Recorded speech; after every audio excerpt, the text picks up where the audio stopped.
صلو علی الحبیب صلی اللہ تعالی علی محمد صلی اللہ علیہ وآلہ وسلم۔ اگر آپ غربت کی وجہ سے پریشان ہیں،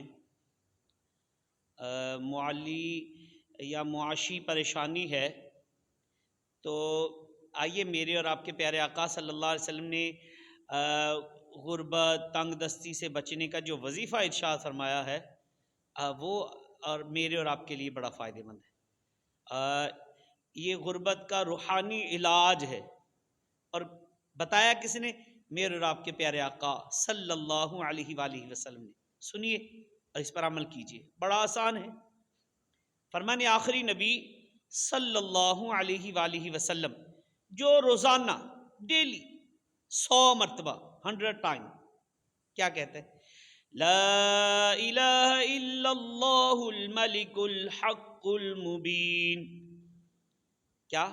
جو روزانہ 100 مرتبہ لا الہ الا اللہ الملک الحق المبین پڑھے، میرے اور آپ کے پیارے آقا صلی اللہ علیہ وسلم نے ارشاد فرمایا وہ دنیا میں محتاجی یعنی غربت و تنگ دستی سے بچے گا۔ اور بھی فضائل ہیں۔ میرے اور آپ کے پیارے آقا صلی اللہ علیہ وسلم نے فرمایا اسے قبر میں گھبراہٹ نہ ہوگی، اس کے لیے جنت کے دروازے کھول دیے جائیں گے۔ سبحان اللہ، سبحان اللہ۔ کرنا کیا ہے؟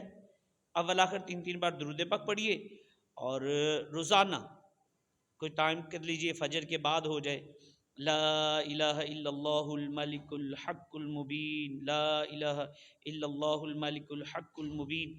اس کو 100 مرتبہ پڑھنے کی ترکیب بنا لیجئے۔ جس نے بھی پڑھنا ہے، کسی صحیح تلفظ سے پڑھنے والے جو قاری صاحب ہے اس کو سنا لینا ہے، غلطی جو ہے وہ دور ہو جائے۔ ہا اور ہا کا فرق بھی ہے یہاں۔ لا الہ الا اللہ الملک الحق المبین درست طریقے سے پڑھیں گے انشاءاللہ عز و جل، بے شمار برکتیں نصیب ہوں گی۔ صلو علی الحبیب صلی اللہ علی محمد صلی اللہ علیہ وآلہ وسلم۔